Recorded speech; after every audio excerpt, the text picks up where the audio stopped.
मंच पे मौजूद तेलंगाना के सम्मानित मुख्यमंत्री माननीय चंद्रशेखर राव जी, पंजाब के मुख्यमंत्री श्री भगवंत मान साहब, तेलंगाना के चीफ सेक्रेटरी साहब, पंजाब के चीफ सेक्रेटरी साहब, किसानों के नेता राकेश टिकैत साहब, तेलंगाना से आए हुए सभी मंत्रीगण, एमपीज़, एमएलएज़, सभी अधिकारीगण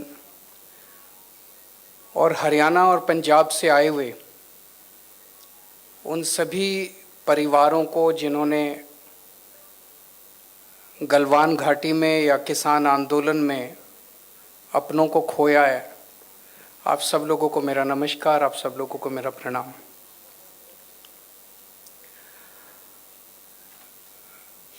दोस्तों, आज हम आप सब लोगों को यहाँ पे एक सम्मान राशि तो देंगे, लेकिन जो आप लोगों ने अपनों को खोया है उनकी जान की कीमत नहीं लगाई जा सकती। अगर अपना कोई चला जाता है उसकी कोई कीमत नहीं होती। आज इस सम्मान राशि को देने का केवल एक ही मकसद है। हम आप सब लोगों को ये कहना चाहते हैं कि पूरा देश आपके साथ है। हमें गर्व है उन लोगों पे जिन जवानों ने गलवान घाटी में शहादत दी, जिन किसानों ने देश के अंदर किसानी को बचाए रखने के लिए 1 साल तक संघर्ष किया और इस दौरान अपनी शहादत दी। यह आंदोलन पंजाब के किसानों का नहीं था, यह आंदोलन हरियाणा के किसानों का नहीं था, यह आंदोलन पूरे देश का था। इसीलिए इसी भावना के साथ आज तेलंगाना के मुख्यमंत्री साहब तेलंगाना से आप लोगों को एक एक सम्मान राशि देने के लिए आप सब लोगों के बीच में आए हैं। हम तेलंगाना के मुख्यमंत्री साहब का भी तहे दिल से शुक्रिया अदा करते हैं। पंजाब सरकार पहले ही उन सब परिवारों को सम्मान राशि के रूप में कुछ दे चुकी थी। आज तेलंगाना से आए हैं। ये दिखाता है कि सारा देश आपके साथ है। ये किसी एक राज्य या एक किसी वर्ग का आंदोलन नहीं था। मुझे याद है ये आंदोलन दिल्ली के बॉर्डर पे हुआ था और दिल्ली का मुख्यमंत्री होने के नाते मेरा अपनी तरफ से ये एक हवन था। अपनी तरफ से मैंने भी उसके अंदर थोड़ी बहुत आहुति दी। हम जो भी कर सकते थे हमने वो सब किया। मुझे याद है जब सबसे पहले पंजाब से और हरियाणा से किसान चले थे और किसान दिल्ली की तरफ कूच कर रहे थे और रास्ते में थे किसान, तभी हमारे पास केंद्र सरकार से एक फाइल आई कि भाई किसान दिल्ली की तरफ कूच कर रहे हैं, इन सभी किसानों को गिरफ्तार करने के लिए हमें दिल्ली के स्टेडियम जितने हैं उन सारे स्टेडियम को जेल बनाना है, ताकि जब किसान दिल्ली में एंटर करेंगे तो उनको सबको हम जेल में कैद कर लेंगे। क्योंकि जो मौजूदा जेल है वो तो इतनी बड़ी जेल नहीं थी कि इतने सारे किसानों को कैद किया जा सके।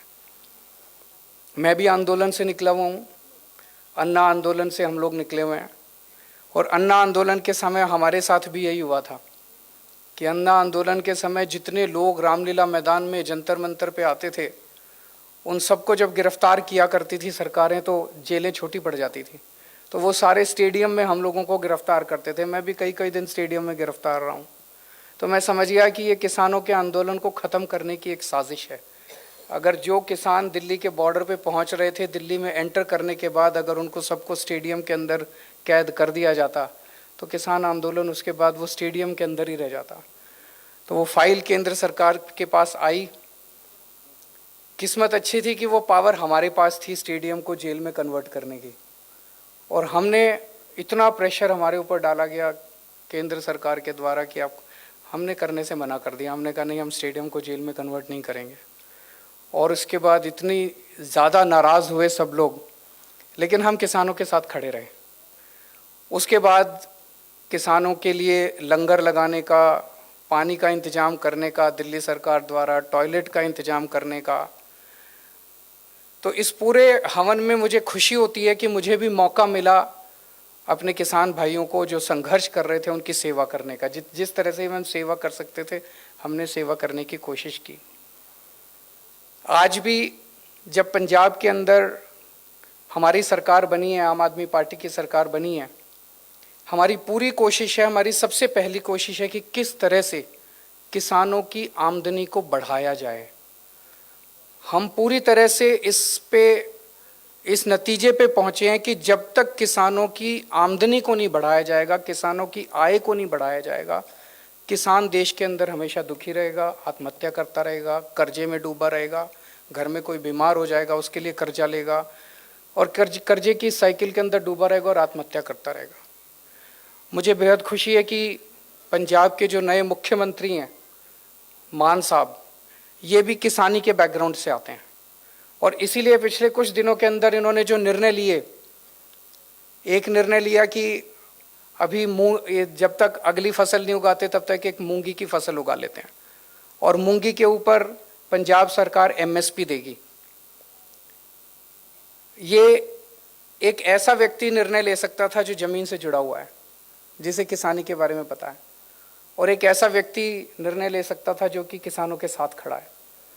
ये पहले वाली सरकारें भी ले सकती थी, लेकिन मान साहब ने यह निर्णय लिया कि मूंगी के ऊपर एमएसपी दी जाएगी।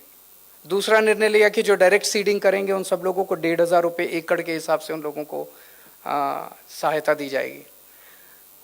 आने वाले समय में भी बहुत सारे ऐसे निर्णय हम लेना चाहते हैं जिससे किसानी को एक पंजाब के, दिल्ली के अंदर हमने जितने काम किए, आज दिल्ली के स्कूलों के बारे में खूब चर्चा होती है कि खूब शानदार स्कूल बन गए, दिल्ली के अस्पतालों की खूब चर्चा होती है, दिल्ली के मोहल्ला क्लिनिक की खूब चर्चा होती है, दिल्ली की बिजली की खूब चर्चा होती है। वो सारे काम भी करेंगे यहाँ पे, पंजाब के स्कूल भी ठीक करेंगे, पंजाब के अस्पताल भी ठीक करेंगे, पंजाब में मोहल्ला क्लिनिक भी खोलेंगे, बिजली भी फ्री, सारे करेंगे। पंजाब के अंदर किसानी एक बहुत बड़ा मुद्दा है। तो हमारा मकसद है कि जैसे दिल्ली में हमने बिजली, शिक्षा, स्वास्थ्य, बिजली को मॉडल बनाया, ऐसे पंजाब के अंदर किसानी को भी आपके साथ मिलकर एक मॉडल के रूप में पूरे देश नहीं पूरी दुनिया के सामने प्रस्तुत किया जाएगा। आज एक वकील का बेटा वकील बनना चाहता है, एक फिल्म एक्टर का बेटा फिल्म एक्टर बनना चाहता है, डॉक्टर का बेटा डॉक्टर बनना चाहता है, लेकिन किसान का बेटा किसान नहीं बनना चाहता, क्योंकि किसानी फायदे का धंधा नहीं बचा, फायदे का सौदा नहीं बचा। मुझे पूरा यकीन है कि हम लोग पंजाब के अंदर ऐसा मॉडल तैयार करेंगे कि किसान का बेटा बड़ा होकर कहेगा पिताजी मुझे भी किसान बनना है, मुझे किसी और धंधे के अंदर नहीं जाना है। और मुझे पूरा विश्वास है कि पंजाब के 3-3.5 करोड़ लोगों के साथ मिलके हम ऐसे मॉडल को तैयार कर पाएंगे और ऐसे मॉडल को लागू कर पाएंगे। मैं ऊपर वाले से प्रार्थना करता हूँ कि जो लोग शहीद हुए उन सब लोगों को भगवान उनकी आत्मा को शांति दे, अपने चरणों में स्थान दे और आप सब लोगों को इस लॉस को बर्दाश्त करने की शक्ति दे। बहुत बहुत शुक्रिया।